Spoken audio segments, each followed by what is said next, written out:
मुनि अष्टावक्र राजा जनक को आत्मज्ञान के संदर्भ में कहते हैं, कृतार्थो अनेन ज्ञानेन इत्येवं गलित धीहि कृति पश्यन् शृण्वन् स्पृशन् जिघ्रन् अश्नन् नास्ते यथा सुखम। इस ज्ञान से कृतार्थ अनुभव कर गलित हो गई है बुद्धि जिसकी, ऐसा कृतकार्य पुरुष देखता हुआ, स्पर्श करता हुआ, सूंघता हुआ, खाता हुआ भी सुखपूर्वक रहता है। एक ही चैतन्य आत्मा इस संपूर्ण सृष्टि का आधार है। इस चेतना से सर्वप्रथम बुद्धि उत्पन्न हुई। इस बुद्धि से अहंकार उत्पन्न हुआ तथा इस अहंकार के कारण जीव ने अपने को उस चैतन्य आत्मा से भिन्न अनुभव किया। यही अज्ञान उसका पाप बन गया। बाइबल में ऐसी कथा आती है कि आदम ने बुद्धि का फल खाया, जिससे उसे स्वर्ग के बगीचे ईडन से नीचे गिरा दिया गया। यही उसका मूल पाप था। यह बुद्धि उस विराट आत्मा की एक छोटी सी किरण है। आत्मा तो महासागर है, तो बुद्धि चम्मच जैसी है। बुद्धि छोटा पैमाना है, छोटा तराजू है, जो दुनिया के छोटे मोटे कार्य के लिए पर्याप्त है, किंतु उससे उस विराट चेतना को नहीं नापा जा सकता। मनुष्य इस बुद्धि से परमात्मा को नापना चाहता है, इसीलिए चूक जाता है। बुद्धि तर्क वितर्क, सोच विचार, प्रश्न उत्तर, चिंतन मनन निर्णय कर सकती है। अच्छे बुरे, अशुभ शुभ का भेद कर सकती है। वह गणित जैसा कार्य करती है, किंतु इससे विराट नहीं जाना जा सकता, इससे समग्र को नहीं जाना जा सकता। अस्तित्व अखंड है, अविभाज्य है, अनंत है। उसे बुद्धि से जानना असंभव है। चेतना बुद्धि से पार है। जो कार्य बुद्धि से नहीं होते वे चेतना से ही होते हैं। उच्च कोटि का समस्त ज्ञान बुद्धि से नहीं, चेतना से सीधा उतरा है, अतः उसे अपौरुषेय कहा जाता है। उच्च कोटि की वैज्ञानिक उपलब्धियां, गणित, आयुर्वेद, उच्च कोटि का साहित्य, अध्यात्म, वेद, पुराण इत्यादि सीधी चेतना से ही तो आए हैं। यह बुद्धि का कार्य नहीं है। इसलिए सामान्य ज्ञान के लिए बुद्धि पर्याप्त है, किंतु आत्मज्ञान में इस क्षुद्र बुद्धि का स्थान वह विराट चेतना ले लेती है।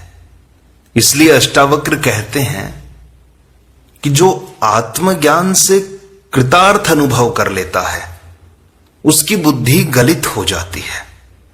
वह क्षुद्र से विराट बन जाता है।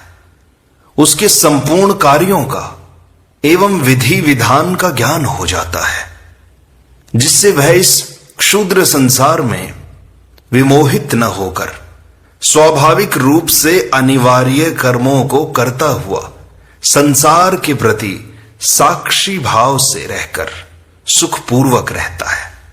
वह चिंता एवं वासना से मुक्त हो जाता है। जीवन संयुक्त है, किंतु बुद्धि के कारण ही उसे भिन्नता दिखाई देती है। बुद्धि गलित होने पर सब संयुक्त दिखाई देता है। यही सत्य है, यही ज्ञान है। जहां बुद्धि की सीमा समाप्त होती है, वहीं चेतना का अनुभव होता है। अष्टावक्र आगे कहते हैं, शून्या दृष्टिर विथा चेष्टा विफलानि इंद्रियाणि च न स्पृहा न विरक्तिर वा क्षीण संसार सागरे। जिसका संसार सागर क्षीण हो गया है, ऐसे पुरुष में न तृष्णा है न विरक्ति है। उसकी दृष्टि शून्य हो गई है, चेष्टा व्यर्थ हो गई है और इंद्रियां विफल हो गई हैं। बुद्धि का अनुभव क्षुद्र का ही अनुभव है। उसका अनुभव संसार तक ही सीमित है, किंतु चेतना का अनुभव विराट का अनुभव है। वह क्षुद्र से ऊपर विराट को ही देखता है, समग्र को एक साथ देखता है। जिससे उसका क्षुद्र संसार जो छोटे सागर के समान है वो क्षीण हो जाता है। जिसने महासागर को देख लिया वह छोटे मोटे तालाबों से कैसे प्रभावित हो सकता है। जिसने पूरे हाथी को देख लिया वह अंधों की भांति उसके अलग अलग अंगों को हाथी कैसे कह सकता है। अंधा ही ऐसा कहता है। ऐसे समग्र के दृष्टा आत्मज्ञानी को संसार में न तृष्णा होती है न विरक्ति। उसकी दृष्टि शून्य हो जाती है अथवा पूर्ण हो जाती है। शून्य दृष्टि में ही पूर्ण का आभास छिपा है। ऐसे ज्ञानी चेष्टा रहित हो जाते हैं। जिसे सब कुछ मिल गया फिर चेष्टा किसकी। उसकी इंद्रियां भी विफल हो जाती हैं, क्योंकि अब विषयों के प्रति आकर्षण ही समाप्त हो गया। परम आनंद मिल जाने से क्षुद्र के क्षणिक सुख अपने आप छूट जाते हैं। कस्में खा खाकर उन्हें छुड़ाना नहीं पड़ता। अष्टावक्र आगे कहते हैं, न जागरती न निद्राती, नोन्मीलती न मीलती, अहो परम दशा क्वापि वर्तते मुक्त चेतसा। वह न जागता है न मरता है, न पलक खोलता है न पलक बंद करता है। अहो, मुक्त चेतस की कैसी परम उत्कृष्ट दशा होती है। मुक्त चेतना वाला व्यक्ति उस विराट का अनुभव कर लेता है, जिससे उसके समस्त सांसारिक कर्म जो वासना, तृष्णा, इच्छा, राग, द्वेष, अहंकार, तृप्ति आदि के लिए किए जाते हैं, छूट जाते हैं। वह सभी कर्मों का साक्षी मात्र रह जाता है। ऐसा व्यक्ति न जागता है, न सोता है, न पलक खोलता है, न बंद करता है। अर्थात ये क्रियाएं शारीरिक हैं जो स्वभाव से अपने आप होती हैं। ज्ञानी आत्मावत होने से वह इन्हें करता नहीं, वह इन सब से दूर खड़ा होकर देखता मात्र है। ये शरीर के गुण धर्मों से हो रहे हैं। आत्मा इन सब का दृष्टा है। ज्ञान की यही परम दशा है। चेतना की 4 दशाएं हैं, जागृति, स्वप्न, सुषुप्ति एवं तुरीय। जागृति में अहंकार, कर्ता भाव होता है। स्वप्न में यह क्षीण हो जाता है। सुषुप्ति में इनका अभाव हो जाता है। चौथी, तुरीय अवस्था में व्यक्ति मिट जाता है, परमात्मा ही रह जाता है। यह सूत्र इसी परम दशा का है। अष्टावक्र आगे कहते हैं, सर्वत्र दृश्यते स्वस्था, सर्वत्र विमलाशय, समस्त वासना मुक्तो, मुक्तः सर्वत्र राजते। मुक्त पुरुष सर्वत्र स्वस्थ, सर्वत्र विमल आशय वाला दिखाई देता है और सब वासनाओं से रहित सर्वत्र सुशोभित होता है। अज्ञानी अनेक प्रकार के द्वंद्वों में जीता है, जिससे वह कभी स्वस्थ शांत नहीं हो सकता। किंतु ज्ञानी हर्ष, विषाद, सुख, दुख इत्यादि द्वंद्वों से पार हो जाने से सदा स्वस्थ, शांत एवं विमल आशय वाला हो जाता है। वह सभी वासनाओं से रहित हो जाता है। वासनाग्रस्त व्यक्ति संकीर्ण घेरे में ही सोचता है। उसकी दृष्टि, वृत्तियां, कार्य इत्यादि उसी संकीर्ण घेरे में ही होते हैं। वह दूसरों के हितों की परवाह न कर अपने ही हितों के इर्द गिर्द सोचता तथा कार्य करता है, जिससे वह क्षुद्राशय वाला ही होता है। ज्ञानी वासनाओं से रहित हो जाने से ही विमलाशय वाला होता है। वही वसुधैव कुटुंबकम की भावना वाला होता है। ऐसा व्यक्ति ही सर्वत्र सुशोभित होता है। अष्टावक्र आगे कहते हैं, पश्यन् शृण्वन् स्पृशन् जिघ्नन् अश्नन् गृह्णन् वदन् व्रजन् ईहिता निहितैर्मुक्तो मुक्त एव महाशयः। देखता हुआ, सुनता हुआ, स्पर्श करता हुआ, सूंघता हुआ, खाता हुआ, ग्रहण करता हुआ, बोलता हुआ, चलता हुआ, हित और अहित से मुक्त महाशय निश्चय ही जीवन मुक्त है। इस सूत्र में अष्टावक्र जीवन मुक्ति के लक्षण बतलाते हुए कहते हैं कि जो आत्मज्ञान को उपलब्ध हो गया है वह जीवन मुक्त है। ऐसा व्यक्ति वासनाओं, कामनाओं से ऊपर उठ गया है। सभी द्वंद्वों के पार हो गया है। अतः वह हित और अहित इन दोनों से मुक्त है। ऐसा व्यक्ति सभी स्वाभाविक कार्यों को करता हुआ भी उनमें लिप्त नहीं होता, क्योंकि वह कर्तापन से मुक्त हो गया है। अष्टावक्र आगे कहते हैं, न निंदति न च स्तौति न हृष्यति न कुप्यति न ददाति न गृह्णाति मुक्तः सर्वत्र नीरसः। मुक्त पुरुष सर्वत्र रस रहित है। वह न निंदा करता है, न स्तुति करता है, न हर्षित होता है, न क्रुद्ध होता है, न देता है, न लेता है। परमात्मा सभी रसों का रस है, पूर्ण आनंद है। जिसे वह आनंद मिल गया उसे संसार के सभी रस फीके ज्ञात होते हैं। अतः आत्मज्ञानी रस रहित हो जाता है। परमात्मा से जो तृप्त हो गया उसे संसार में तृप्ति की आकांक्षा नहीं रहती। यदि संसार में सुख होता, यदि इनमें तृप्ति मिल जाती, यदि इसमें आनंद होता, तो मनुष्य परमात्मा को खोजता ही नहीं। फिर धर्म का कोई अर्थ ही नहीं रह जाता, व्यर्थ की बकवास मात्र रह जाती। इस परम तृप्ति की खोज ही तो धर्म है। धर्म उस चेतना को उपलब्ध होने का विज्ञान है। संन्यास एवं वैराग्य उसका आरंभ है तथा जीवन मुक्ति उसका अंत है। इस स्थिति में पहुंचा हुआ ज्ञानी दृष्टा हो जाता है, भक्त डूब जाता है। दोनों की एक ही स्थिति हो जाती है। अष्टावक्र का मार्ग दृष्टा का है। सूफियों ने भी साधना को 4 चरणों में विभक्त किया है।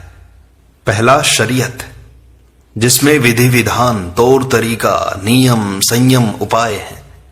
दूसरा तरीफत, जिसमें अहंकार विसर्जित हो जाता है, साधना समाप्त हो जाती है, मैं खो जाता है।